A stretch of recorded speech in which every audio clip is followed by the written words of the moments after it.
नमस्कार, सुप्रभात। आज मैंने सोचा कुछ अलग चीज सुनाऊं आपको। आज हम बात करेंगे रामचरितमानस की। रामचरितमानस को अक्सर लोग एक धर्म ग्रंथ समझते हैं, लेकिन रामचरितमानस एक जन ग्रंथ है। ये खूबसूरती है रामचरितमानस। और रामचरितमानस एक अद्भुत साहित्य है। धर्म के अलावा उसमें बहुत सारी सुंदर सुंदर चीजें हैं। और मैंने सोचा कि आजकल जैसे हमारी युवा पीढ़ी या हमारे हम उम्र लोग भी कई बार बाहर की सोशल मीडिया से या किसी अन्य जगहों से ही ज़्यादा प्रभावित होते हैं, और हमारी जो धरोहर है, हमारा ये जो सुंदर साहित्य है, ये जो हमारी परंपरा है, इसके बहुत सारे ऐसे सुंदर प्रसंगों से अनभिज्ञ रह जाते हैं। अब आज मैं आपको सुनाता हूँ एक सुंदर सा प्रसंग। तुलसीदास ने वर्षा ऋतु के बारे में लिखा है। क्योंकि ये वर्षा की ऋतु है, सावन का महीना है, तो ये छोटा सा प्रसंग वर्षा के बारे में आपको जरूर अच्छा लगेगा, क्योंकि भक्ति के अलावा ये अद्भुत साहित्य है। तो देखिए, ये प्रसंग है कि किष्किंधा कांड का, जब रामचंद्र जी लक्ष्मण जी को बता रहे हैं वर्षा ऋतु के बारे में। सुनिए, देखिए कितनी खूबसूरती से तुलसीदास जी ने वर्षा का वर्णन किया है। वर्षा के साथ साथ जीवन के कई अन्य चीजों का भी वर्णन किया है, और कितनी सुंदर उपमाएं दी हैं। घन घमंड नभ गरजत घोरा, घन घमंड नभ गरजत घोरा, प्रियाहीन डरपत मन मोरा, प्रियाहीन डरपत मन मोरा। कितनी सुंदर बात कर रहे हैं। जो सर्वशक्तिमान भगवान राम है, जो बल के निधान है स्वयं, वो कह रहे हैं कि आज मेरी प्रिया, मेरी सीता, मेरी अर्धांगिनी, मेरी प्रियतमा मेरे साथ नहीं है, तो ये जो गर्जन हो रहा है बादलों का, इससे मुझे डर लग रहा है। प्रियाहीन डरपत मन मोरा। देखिए कितना सुंदर प्रेम है और कितना सम्मान है, कितना स्नेह है अपनी पत्नी के प्रति, सीता जी के प्रति, नारी का सम्मान। ये कह रहे हैं कि मैं अधूरा हूँ उसके बिना, और मुझे डर लग रहा है। जो दूसरों को बल देता है उसे डर लग रहा है। कितना कितना सुंदर और कितना हृदय का वर्णन है। तुलसीदास ने कितनी खूबसूरती से इसको प्रस्तुत किया है। आगे कहते हैं कि दामिनी दमक रही घन माही, दामिनी दमक रही घन माही, खल के प्रीत जथा थिर नाही, खल के प्रीत जथा थिर नाही। कह रहे हैं कि बिजली ऐसे चमक रही है, उसका प्रकाश आसमान में ऐसे आ रहा है और फिर जा रहा है, जैसे खल यानी दुष्ट यानी स्वार्थी लोगों का प्रेम होता है। जब उनको आपकी जरूरत होती है तो वो प्रेम प्रकट हो जाता है, और फिर जब जरूरत खत्म तो वो प्रेम फिर गायब हो जाता है। तो ऐसे ही ये बिजली का चमकना, ये प्रकाश का आना और फिर जाना, कुछ वैसा ही है जैसे खल की प्रीत होती है। और आगे सुनिए, बरसहि जलद भूमि नियराए, बरसहि जलद भूमि नियराए, जथा नवहि बुध विद्या पाए। कह रहे हैं कि ये जो बादल हैं, पानी से भर के, जल से भर के नभ गए हैं, झुक गए हैं, और पृथ्वी के पास आके जल की वर्षा कर रहे हैं। जैसे कि ज्ञानी जन जब ज्ञान प्राप्त कर लेते हैं तो झुक जाते हैं, विनम्र हो जाते हैं, और दूसरों को अपना प्रेम भरा ज्ञान देते हैं।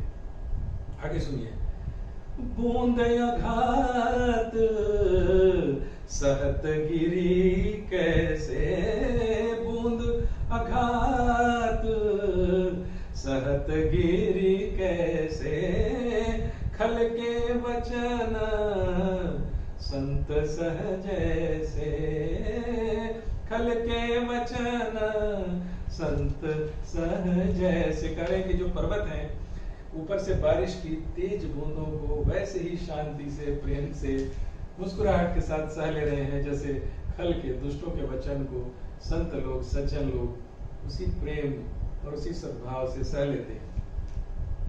क्षुद्र नदी भर जलित राये, क्षुद्र नदी भर चलित राये, जम थोरे हो धन खल बोराए, जस थोरे हो धन खल इतराए। कह रहे हैं कि वर्षा के जल से ये जो पतली क्षुद्र क्षीण नदियां हैं, जो नाले की तरह होती थी, वो भी जल अचानक पाके इतरा रही हैं और वेग में उफान से जा रही हैं। ये कुछ वैसा ही है जैसे अपात्र को, जो धन के योग्य ना हो, उसको अचानक बहुत सारा धन मिल गया हो तो वह जैसे इतराने लगता है, वही स्थिति इन नदियों की है। भूमि परत ढाभर पानी, भूमि परत ढाभर पानी, जनु जीवही माँ या लपटानी। करें कि जो वर्षा ऋतु का जल है, वो जब जमीन पे आता है तो जो धूल के कण हैं उनके साथ मिलके कीचड़ जैसा पानी बन जा रहा है। वैसा ही है जैसे कि जीव जब ब्रह्म के पास से, ईश्वर के पास से मृत्यु लोक पे आता है तो माया के जाल में लिपट के वैसा ही मटमैला हो जाता है, जैसा कि ये वर्षा का शुद्ध जल पृथ्वी के धूल से मिलके एक मय मटमैला हो गया है। और सुनिए, सिमटी सिमटी जल भरही तलावा। देखिए, सिमटी एक और चीज हो रही है, एक और तो वर्षा के जल से कीचड़ बन रहा है। सिमटी सिमटी जल भरही तलावा, जिमि सदगुण स जन पहियावा, जिमि सदगुण सजन पहियावा। कि वर्षा का जल लता पत्रों से छन के स्वच्छ जल तालाब में इकट्ठा हो रहा है और तालाब उसे शांति से ग्रहण कर रहा है। ये वैसा ही है जैसे कि अच्छे गुणों को सज्जन लोग हर जगह से प्राप्त करके अपने में समाहित कर लेते हैं। और सुनिए क्या कहते हैं तुलसीदास, सरिता जल जल निधि महु जाए, सरिता जल जल निधि महु जाए, होई अचल जिम जीव हरि पाए, होई अचल जिमि जीव हरि पाई। ये जो सरिता का जल है अंत में बह के समुद्र में मिल रहा है। और आपने देखा होगा सरिता यानी नदी का तेजी से बहता हुआ जल समुद्र में जाके ठहराव प्राप्त कर लेता है, वैसे ही रुक जाता है जैसे समुद्र रुका हुआ है। तो तुलसीदास जी कह रहे हैं कि ये वैसा ही है जैसे कि जब ये जीव या आत्मा पुनः ब्रह्म में मिल जाती है तो शांत हो जाती है। दो पंक्तियां और उसके बाद इसका समापन करूंगा कि दादुर धुनी चहु दिशा सुहाए, दादुर धुनी चहु दिशा सुहाए, वेद पढ़ई जनु बटु समुदाय। कह रहे हैं कि ये जो मेढक है चारों तरफ इस तरह से शोर कर रहे हैं, आवाज कर रहे हैं, ध्वनि कर रहे हैं, जैसे ऐसा लग रहा है कि विप्र यानी ब्राह्मणों का बहुत बड़ा समूह एक साथ वेदों का पाठ कर रहा हो। और सुंदर सी बात कह रहे हैं कि नव पल्लव भय बिटपने का, बिटप यानी वृक्ष, नव पल्लव यानी नए पत्ते।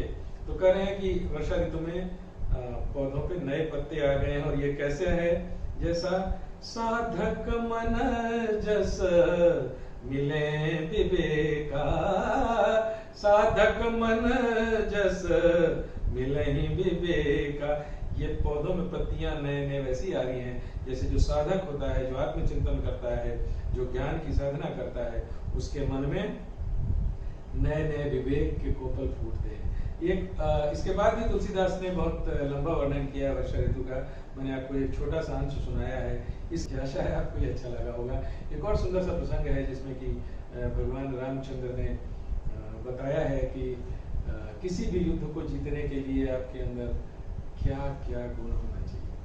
वो बहुत सुंदर प्रसंग है। तो अगले किसी वीडियो में मैं उसके बारे में भी आपको बताऊंगा। तब तक के लिए धन्यवाद। Thank you. नमस्ते।